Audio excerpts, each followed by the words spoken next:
السلام علیکم ورحمۃ اللہ وبرکاتہ۔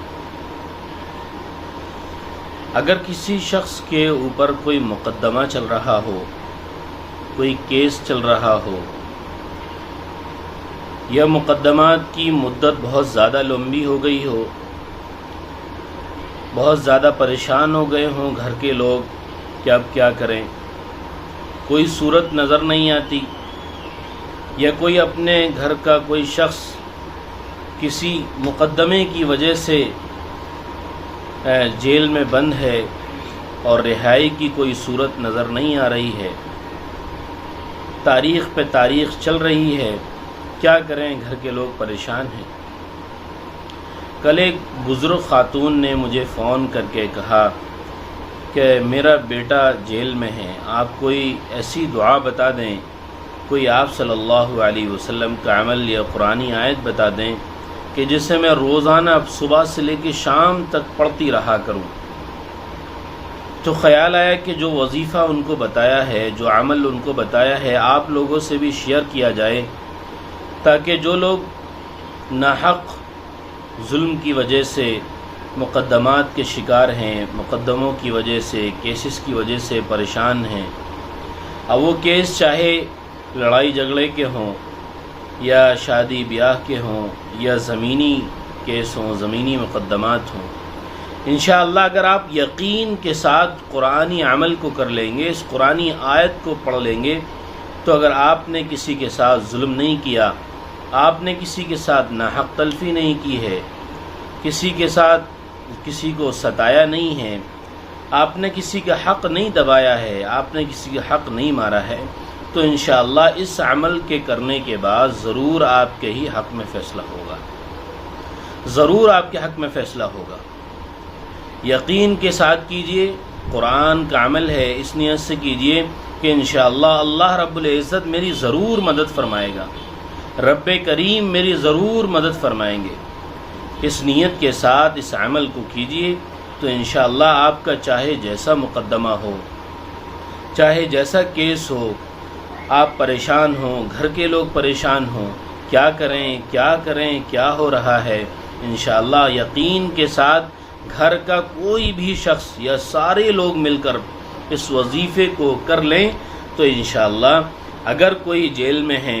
یا کوئی کیس چل رہا ہے یا ضمانت نہیں مل رہی ہے یا ضمانت ہو گئی، کیس پھر بھی چل رہا ہے، بہت لمبا وقت ہو چکا ہے، اب چاہتے ہیں کہ اس کا فیصلہ ہو جائے، یہ معاملہ ختم ہو جائے، تو انشاءاللہ یقین کے ساتھ اللہ کی مدد کے ساتھ کہ اللہ ضرور بھی ضرور اس میں مدد فرمائے گا اور اس فیصلے میں ہماری مدد فرمائے گا، تو انشاءاللہ اس یقین کے ساتھ کریں گے تو آپ کو ضرور اللہ انصاف دلائے گا اور آپ کے ہی حق میں فیصلہ ہوگا۔ لیکن یہ فیصلہ اور یہ وظیفہ اس وقت کام کرے گا جب آپ حق پر ہوں۔ اگر آپ حق پر ہیں، آپ نے کسی کے ساتھ غلط نہیں کیا، کسی کا حق نہیں دبایا، کسی کے ساتھ زیادتی نہیں کی ہے، کسی کے ساتھ ظلم نہیں کیا ہے، کسی کو ستایا نہیں ہے، تو یہ وظیفہ اور یہ انصاف اللہ کا کام کرے گا، کیونکہ آپ مظلوم ہیں، اور انشاءاللہ آپ یہ عمل کریں گے تو اللہ تعالیٰ آپ کی مدد فرمائے گا، غیب سے اللہ آپ کی مدد فرمائے گا۔ تو میں دو طریقے سے اس وظیفے کو بتا رہا ہوں، اس کو نوٹ کر لیجئے اور انشاءاللہ اس کو گھر کے سارے لوگ مل کر کریں، یا گھر کے بڑے بوڑھے لوگ کر لیں، یا جو گھر میں پڑھا لکھا ہو وہ کر لیں۔ بہت آسان ہے، بہت آسان ہے، بس طریقہ سمجھنا ہے کہ ہمیں اس وظیفے کو کیسے کرنا ہے۔ اب آپ سن لیجئے، قرآن کریم میں 15واں پارے میں آیت نمبر 81 آیت ہے، وَقُلْ جَاءَ الْحَقُّ وَزَهَقَ الْبَاطِلُ إِنَّ الْبَاطِلَ كَانَ زَهُوقًا۔ اس آیت کو صبح اور شام 133 مرتبہ پڑھنا ہے، 133 مرتبہ۔ آیت کیا ہے؟ وَقُلْ جَاءَ الْحَقُّ وَزَهَقَ الْبَاطِلُ إِنَّ الْبَاطِلَ كَانَ زَهُوقًا، 133 مرتبہ، اور شروع میں اور آخر میں 11 مرتبہ درود شریف پڑھنا ہے۔ صبح اور شام روزانہ یہ عمل کرنا ہے، روز۔ اس کے علاوہ ہفتے میں 2 دن، سوموار اور جمعرات، منڈے کو اور جمعرات کو، یہ 2 دنوں میں آپ کو روزہ رکھنا ہے، اور روزہ رکھنے کے بعد صبح سحری کرنے کے بعد، فجر کی نماز کے بعد بھی کر سکتے ہیں، سحری کرنے کے بعد بھی کر سکتے ہیں، اور شام میں افطار کے وقت بھی کر سکتے ہیں اور افطار کرنے کے بعد بھی کر سکتے ہیں۔ عمل کیا ہے؟ عمل یہ ہے، سب سے پہلے آپ 11 مرتبہ درود شریف پڑھیں گے، اس کے بعد 11 مرتبہ بسم اللہ الرحمن الرحیم پڑھیں گے، پھر اس کے بعد قل هو اللہ احد 11 مرتبہ پڑھیں گے، قل اعوذ برب الفلق 11 مرتبہ پڑھیں گے، پھر 11 مرتبہ قل اعوذ برب الناس پڑھیں گے، اور اخیر میں 11 مرتبہ درود شریف پڑھیں گے۔ یہ پڑھنے کے بعد پورا عمل کرنے کے بعد سحری میں بھی اسی طرح، جب سوموار اور جمعرات میں روزہ رکھیں گے، اور افطار کے وقت بھی اسی طرح، تو گواہوں کو، وکیلوں کو اور جج کو تصور کر کے خیال میں ان کے اوپر دم کریں گے اور ایک پانی میں پھونک کر پی لیں گے، اس نیت سے کہ اللہ میرے اس مقدمے میں میرے لیے صحیح فیصلہ فرما، اللہ مجھے انصاف عطا فرما۔ اس نیت کے ساتھ انشاءاللہ ہفتے میں سوموار اور جمعرات کو یہ عمل کریں، انشاءاللہ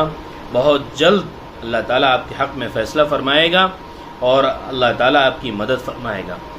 اس وظیفے کو وہ لوگ بھی کر سکتے ہیں کہ اگر کسی نے کسی کا گھر پر قبضہ کر لیا ہے، کسی کی زمین پر قبضہ کر لیا ہے، کسی کی دکان پر قبضہ کر لیا ہے، اسی طرح کسی نے کسی کے پیسے لے لیے ہیں اور وہ پیسے نہیں دے رہا ہے، وہ لوگ بھی کر سکتے ہیں۔ بہرحال یہ ہر اس چیز کے لیے آتا ہے کہ انسان کو کسی پریشانی میں مبتلا ہو اور وہ کام نہ ہو پا رہا ہو، اور وہ چاہے مقدمے سے ریلیٹڈ ہو یا زمین سے یا کیس سے، کسی بھی چیز سے ریلیٹڈ ہو، اس وظیفے کو ہم استعمال کر سکتے ہیں۔ انشاءاللہ آپ اس وظیفے کو کریں گے تو اللہ غیب سے آپ کی مدد فرمائے گا، غیب سے اللہ تعالیٰ اس مسئلے کو حل کرنے کی صورت بنائے گا اور آپ کی مدد ہوگی۔ آپ سے گزارش ہے، درخواست ہے